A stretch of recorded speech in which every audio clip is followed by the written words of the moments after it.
decided to use as the theme of the retreat is what is called in Judaism the Jewish triad. And the Jewish triad is the basis of the understanding of Judaism. Like, for instance, if we were to use the term practicing Catholic, probably what comes to people's mind immediately is Sunday Mass. That's sort of, if you reduce it to a minimum, that's it. Are there very good Catholics who, for one reason or another, don't go to Sunday Mass? Yes. And can you be a very rotten Catholic and have a horrible life but be there every Sunday? You should watch the movie on the Borgias that shows up, okay? They were daily Mass attenders, But the fact of the matter is, when we think of it, we just think of daily Mass, think of Sunday Mass. With the Jews, when you think of the basis of Judaism, it's the Jewish triad. And the Jewish triad is prayer, fasting, almsgiving. If you think about it, the centrality of the Jewish faith in worship was in the temple. And when the temple disappeared, the priesthood disappeared, that aspect of Judaism was gone.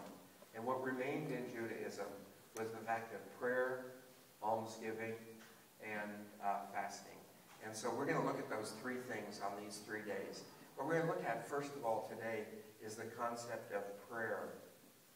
The word prayer actually has an English origin. There are very few words that we use, in religion, really, that have an English origin.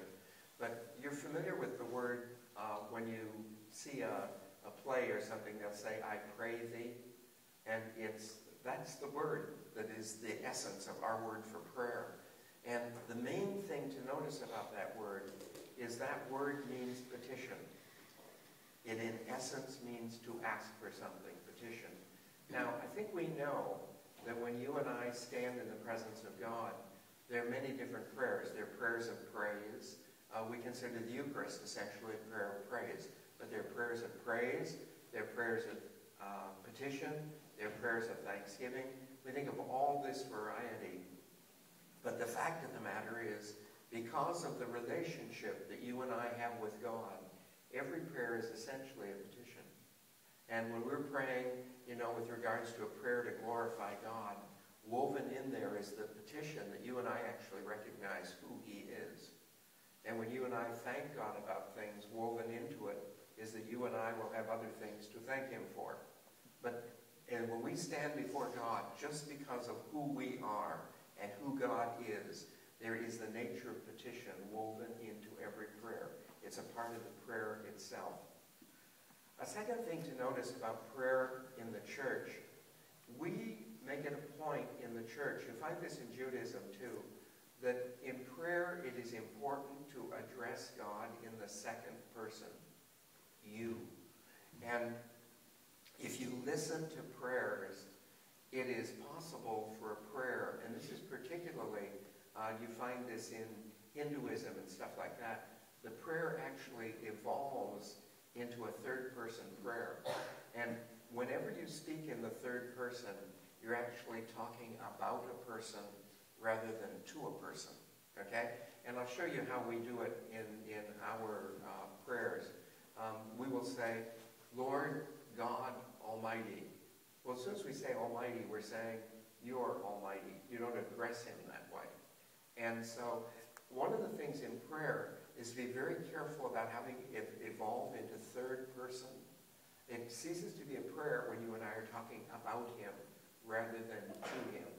And my experience in prayer is that we normally start talking about Him when we run out of things to say. So that we start, saying, you're wonderful, you're powerful, you're this. And we've really sort of run out of what we want to talk about. I don't know how many of you have ever been in counseling, but one of the major point of, the beginning of the power of counseling is when you run out of things to say. If you ever, for any reason, ever have to go to a counselor, one of the things you will do is make the appointment, you go in, and you start telling the counselor exactly what was wrong. Now, if you happen to be like me, it took 8 sessions. I talked constantly for 8 sessions. And this counselor was just quietly there. I presume asleep with his eyes open. But anyway, he was quietly there. He was was very well paid for his sleep, I might point out. But anyway, he's there quietly for this whole thing. Once you actually run out of things to say, then you begin to reveal what really is going on.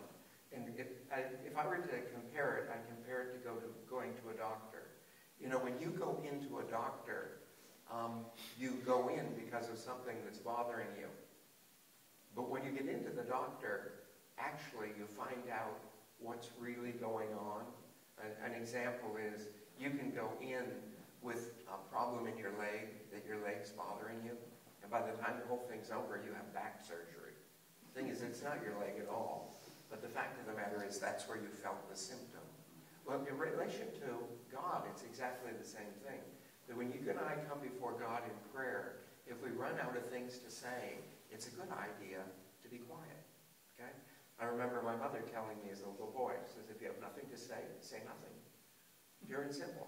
So when you and I stand before God, and in prayer we run out of things to say, that's actually a very important moment in prayer, and that's not a good time just to walk away. That's a good time just to sit. Now, one of the things that many Catholics do is at that point we resort to written prayers. We probably have the largest collection of written prayers of any community in the entire world.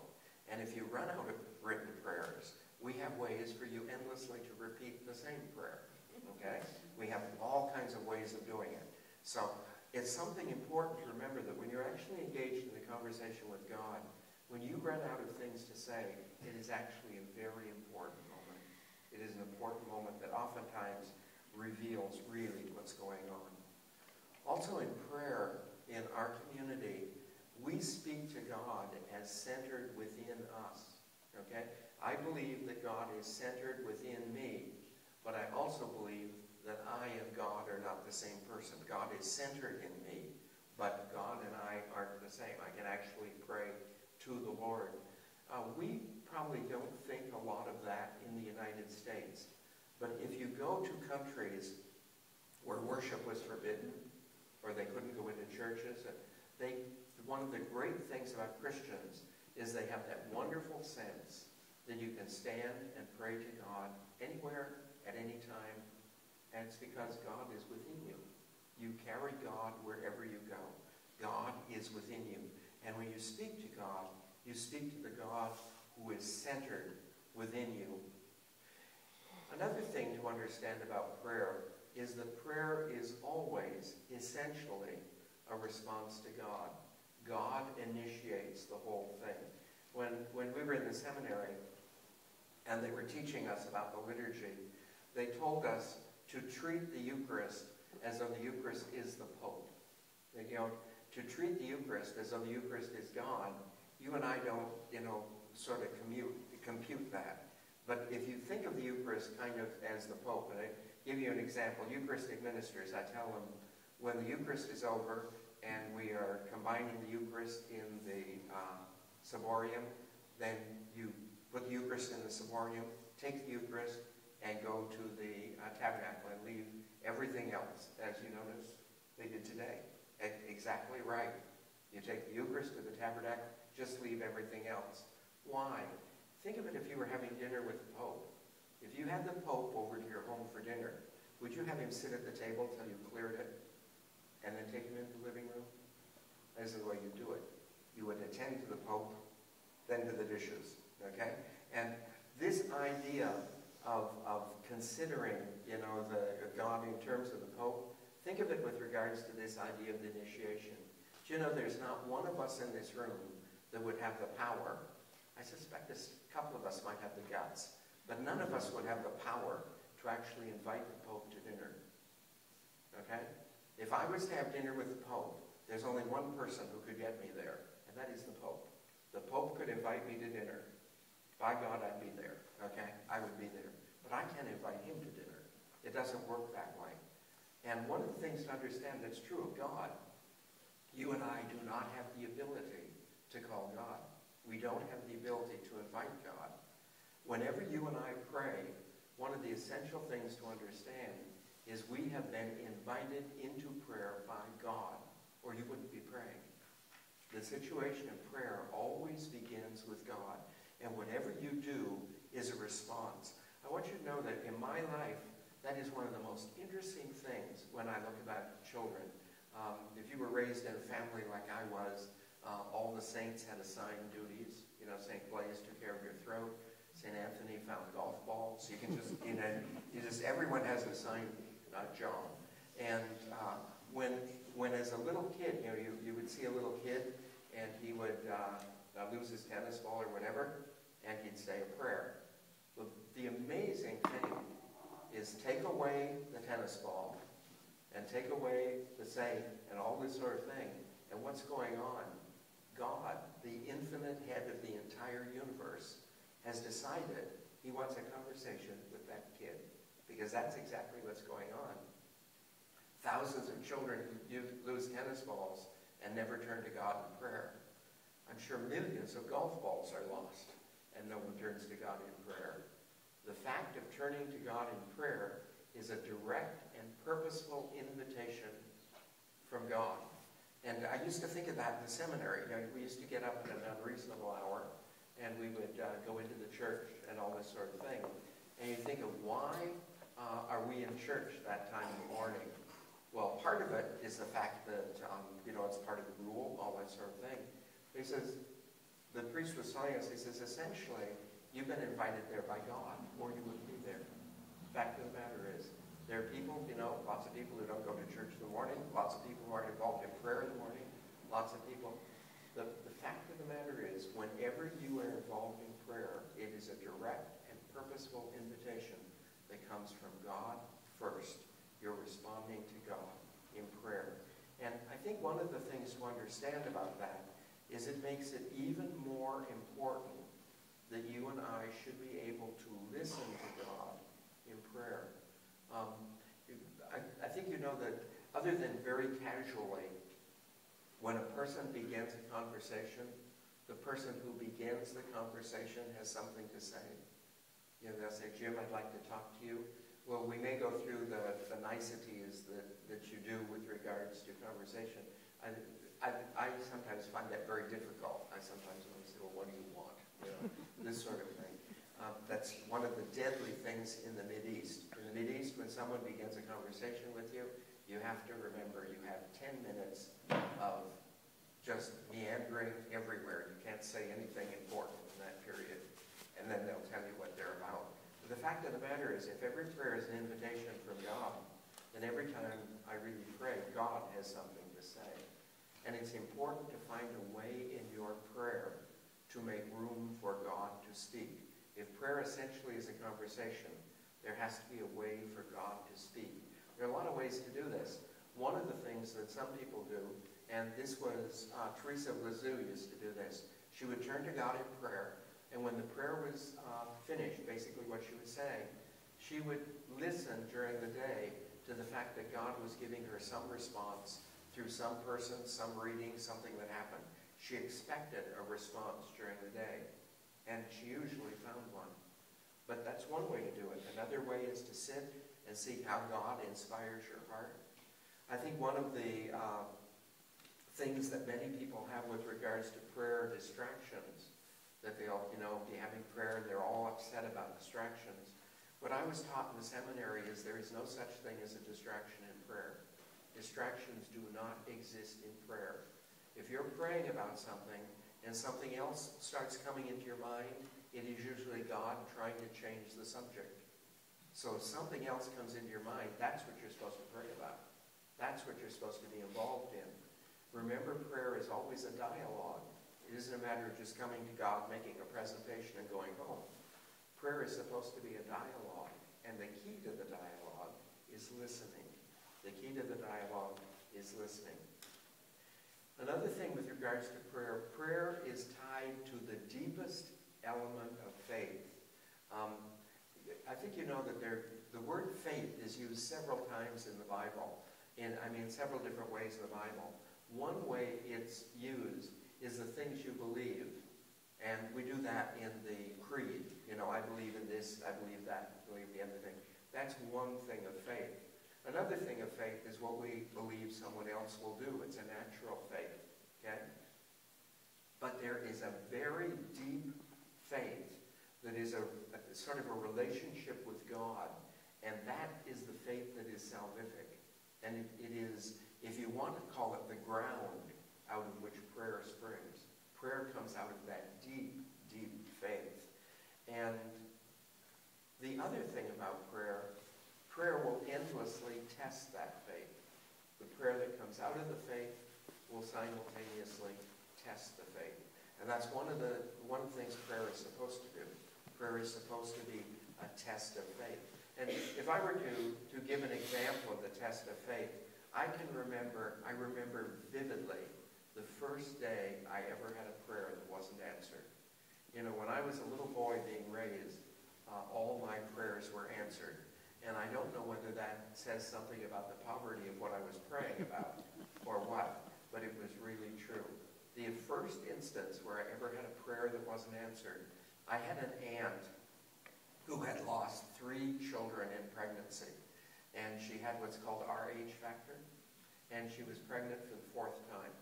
And the doctor told her, he said, this time, if this child lives, that'll be wonderful. But he says, if you lose this child, the next time you become pregnant, you're going to be dead. You simply cannot. I don't know whether it builds up toxins or whatever in the body. But he says, the next time you become pregnant, you're going to die. And so you need to make sure that you do not become pregnant again. And so everyone in the family prayed that this child would survive. And she actually lost the child in the pregnancy. And when she went to the doctor, and the doctor told her that the infant she was carrying was deceased, I, as a youngster, didn't believe it. I flat out did not believe it. And I did not believe it until the day the fetus was delivered. I never believed it until that day. And that day, the fetus was delivered deceased. And it was the first time in my life, and it became a real test. Does he listen? Does he care? It was a major test in my life. And throughout my life, in certain things that I pray for that seem very obvious, you know, when you see a person suffering really terribly, someone who has some horrible disease and several children to raise and all this sort of thing, you cannot imagine that there could be anything better than what you're praying for. And sometimes it happens, and sometimes it doesn't. One of the things we're told in the study of theology is that many people avoid praying for things for the fear of testing their faith. You have to understand, the true prayer will always test your faith. It rises from the deepness of your faith and will always test it. That is the nature of prayer itself. And the final thing, I'd like to tell you a little bit about what's going on in prayer today. And I'm going to read a passage from Albert Einstein. Albert Einstein said that one of the curious things that will go on with religion is he says that there is a rise of secularism. And he says, with the rise of secularism, you lose the support of religious people. And the support of religious people tends to make prayer and everything a part of things. And I'd just like to cite a difference. You know, when I was a young man, if something important happened internationally, let's say Pearl Harbor, do you know, after Pearl Harbor, the churches were filled on that day. People came, and I don't care about denomination, I don't care about the background or anything. Churches were filled. The thing to do in a time of difficulty was pray, okay? If an important person died and was buried, you'd find out that the way that was carried with regards to people is people went to church. And suppose the person who dies is, let's say, is the King of England, and he dies, and he's buried, you know, in England.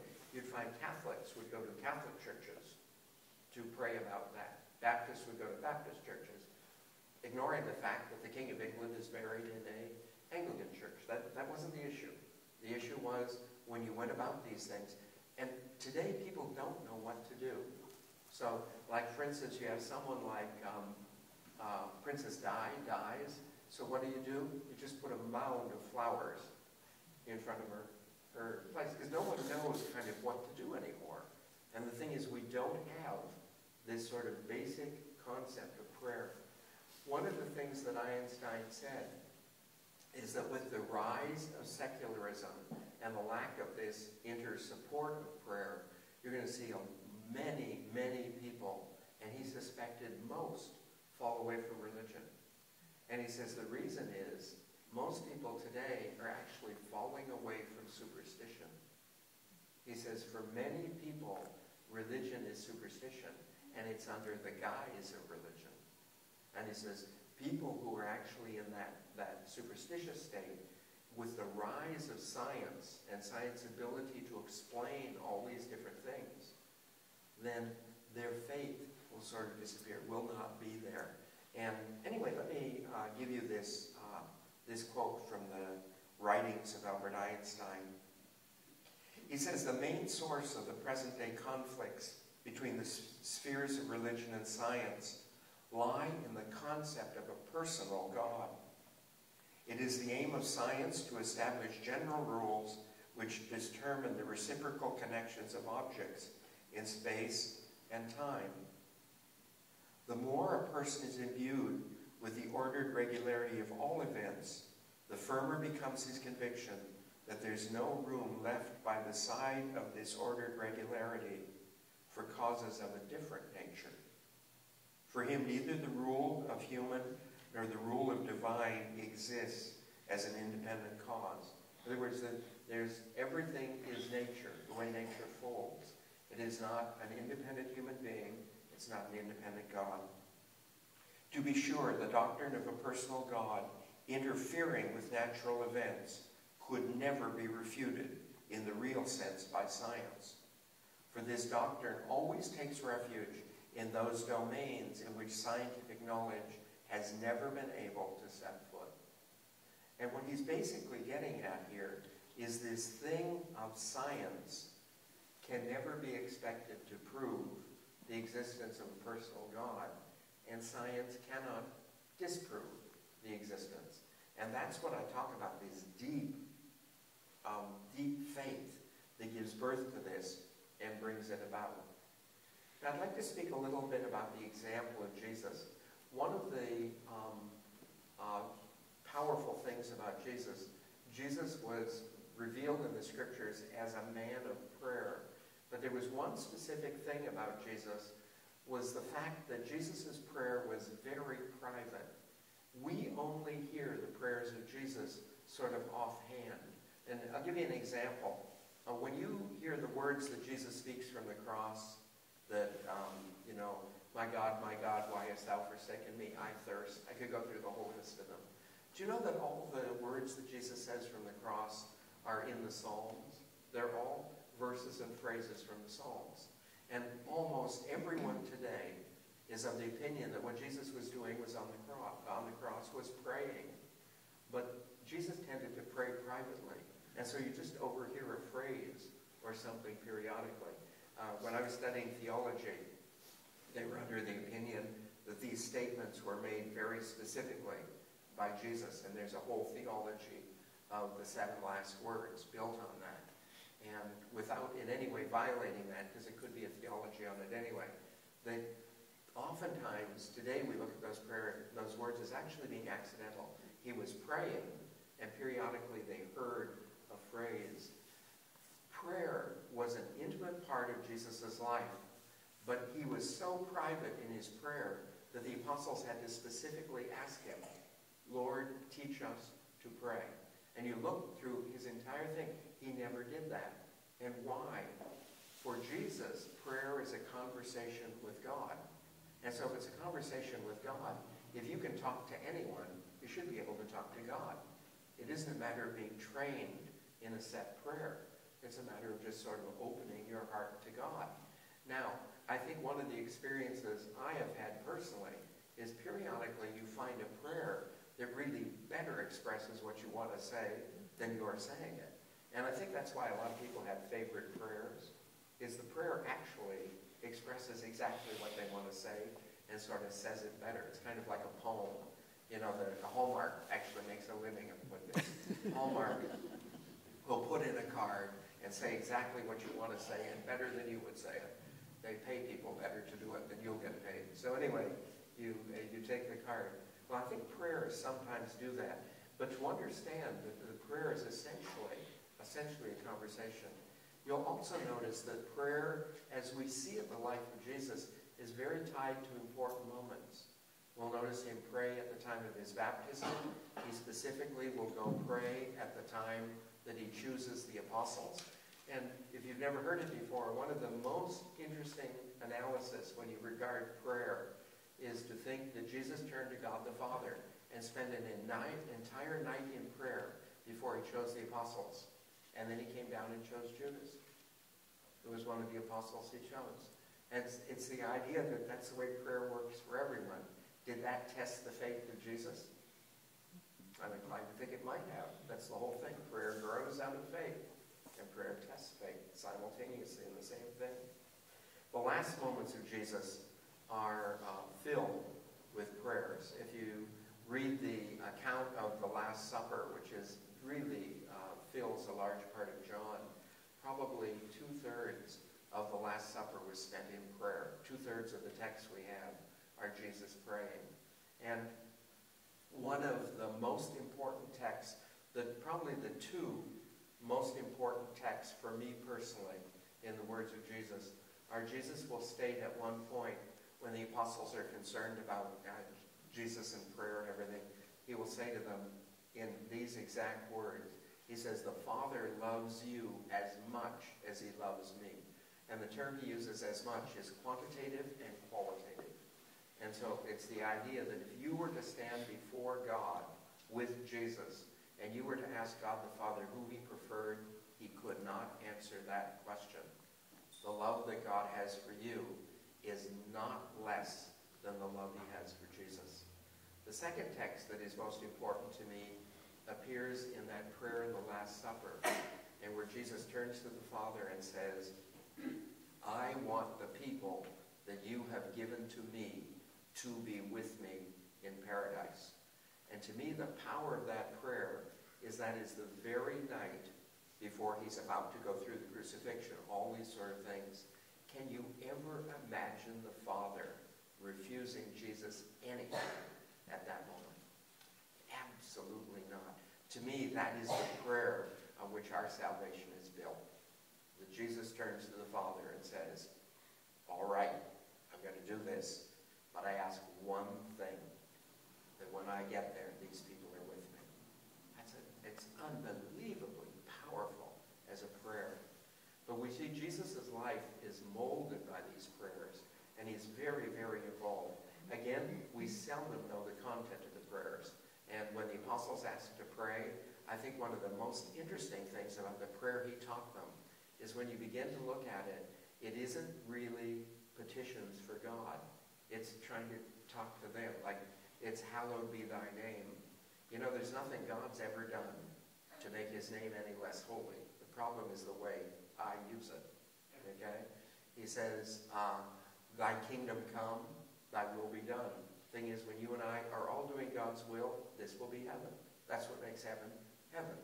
So in every one of the petitions, it's really a call to us.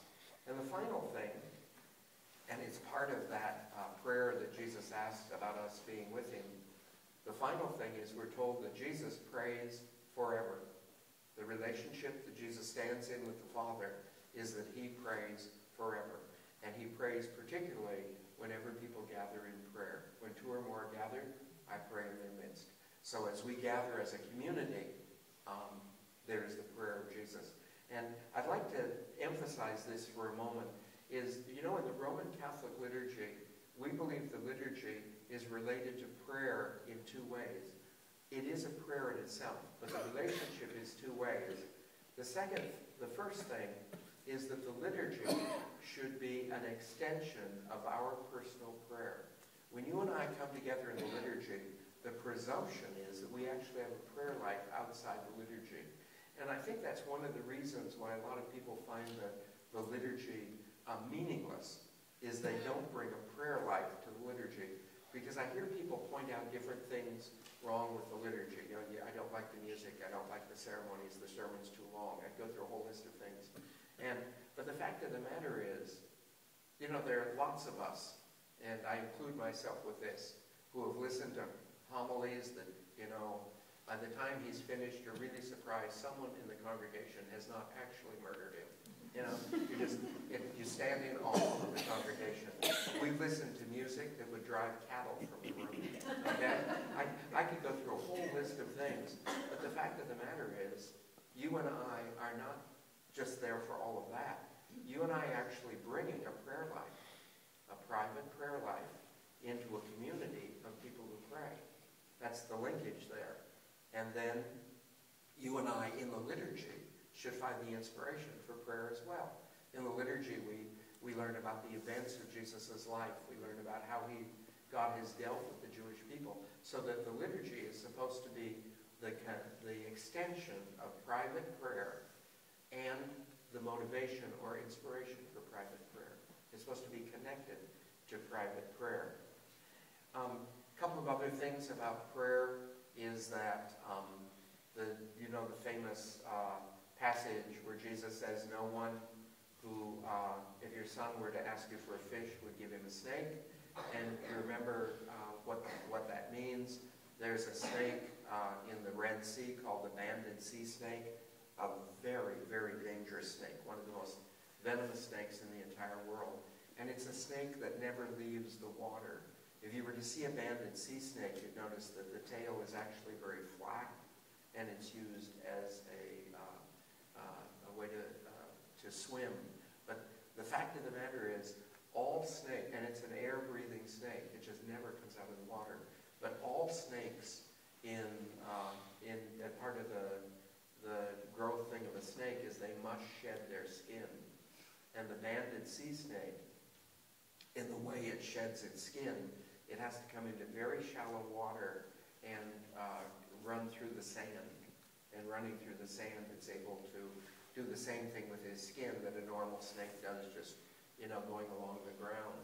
But as a result of that, it's not unusual to walk on the edge of the Red Sea and see these in the shallows and presume it's a fish.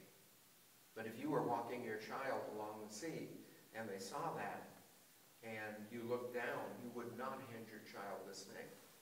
You would know that it's a misunderstanding. And that's one of the really incisive moments of prayer for me personally.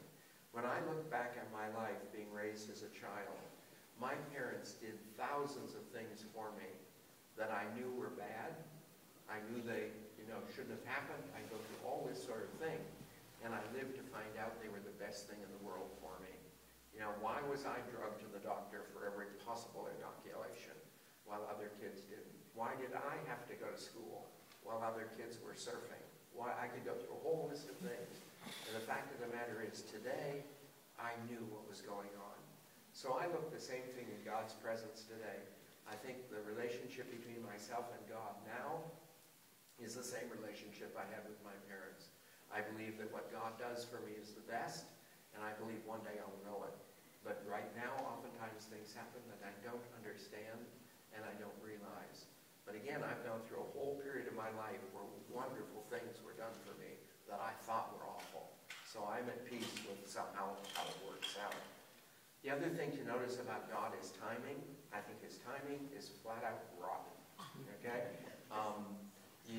You oftentimes look at, the best example of timing is Jesus. Jesus turned to the Father and prayed to be delivered from death. You all know that. And it appears in the prayer in Gethsemane. He prayed that God would deliver him from death. St. Paul says his prayer was heard and answered, as every prayer is heard and every prayer answered. And when you and I think of answering that prayer, or me, I would think, first of all, he could have escaped at that moment. I think, second of all, when he spoke and the guards were scared, Jesus could have left. I think the high priest could have been less malevolent. I think Pilate could have acquitted him if he wanted to. I could go through 1,000 different things. But you know how God delivered Jesus? Through the resurrection. Now, if I had been Jesus when I was on the cross breathing my last, I would have figured that prayer had failed. At that point, his timing was off. but it wasn't. And so something to understand about prayer is that when you postulate a prayer, every prayer is flat out answered. And ultimately, you will see it. But oftentimes, prayers take a long time as far as what it's supposed to be about. I'd also remind you again, when I was raised as a youngster, if I wanted a bicycle or something and asked my father, unless we were talking, before Christmas or before a birthday, my parents would never give me something that I asked for. But my parents always would tell me how to get it. I remember asking for a bicycle when I was in grade school because the other kids had bikes.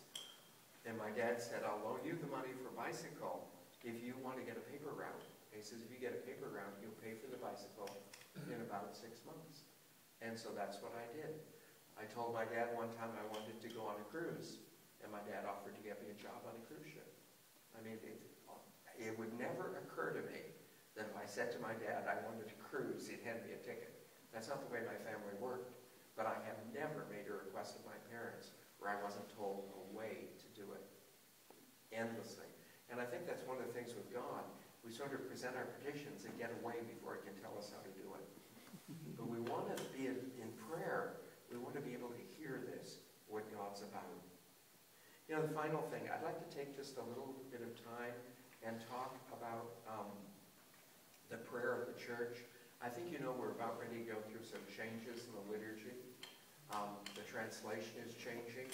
And I'd just like to tell you a little bit about that as far as the communal prayer of the church. The first thing is that when we went to the vernacular in the liturgy after the Second Vatican Council, everyone in the church knew the prayers were going to be retranslated. And trust me, they're going to be retranslated again after this translation. And the reason is English is a living language. And so there'll be a necessity to change it. And I guess I could give you 2 examples. One example I would cite is the idea, when I was a little boy and got dressed for church and actually did a good job, my mother would say, that looks good. When I went to high school and actually did a good job getting dressed, one of the students would say, that's bad. Okay? And today, I have kids come up after Mass, look at my vestments and say, that's sick. Do you know it all means the same thing? It has evolved in the language. The language evolves. I give you another example with the example Chaucer. Any of you who have ever studied Chaucer, I think you know that Chaucer actually wrote in English. But you and I don't read Chaucer in Chaucer's English. We read Chaucer in other English. Beowulf's another example. But the fact of the matter is English is a living language. And if you don't retranslate it, you actually lose the original meaning. So the church will retranslate these texts. Secondly, it has to do with style. There are a lot of ways of translating. If you were a person and you were translating poetry, do you know you would sacrifice exactness for beauty? Because poetry is about the beauty. If you were a scientist translating a tract, you would sacrifice beauty in favor of exactness.